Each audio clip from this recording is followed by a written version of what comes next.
A day in my life bilang isang burikat. Ipapakita ko nga pala sa inyo kung ang ginagawa ko tuwing umaga. Dahil nga nalasing ako kagabi, mag-uunat-unat muna ako. Huwag niyo na palang pansinin yung tiyan ko. Malapit na kasi akong manganak.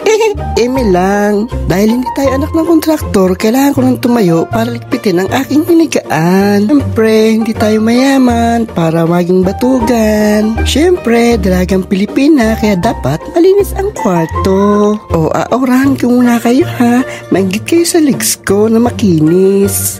Oy mga boys, hinahina na sa pagsilip ha. Hinawi-hawi ko nga yung mahaba kong buhok. Siyempre, wala pa tayong suklay. Kailangan natin ipagpag yung buhok natin. Pinagpagan ko na nga rin yung higaan kasi parang may surot na.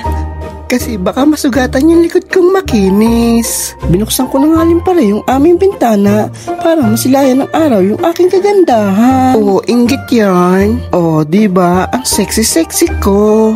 Tumayo na nga ako para mag-ayos. Itinali ko na nga pala ang aking kortina para mapasukan ng sariwang hangin ang aking kwarto. Aw, ang sexy ko talaga. At ngayon naman, magsusuklay na tayo para lalo akong gumanda. Diba, ang haba-haba ng hair ko. O diba, dalawa-dalawa salamin ko para left and right nakikita ang aking kagandahan. Inilapit ko nga yung mukha ko sa salamin kasi napansin ko parang may muta ako. Pre, lalabas na ako ng bahay para makapagluto kasi papasok na ako. Bye-bye!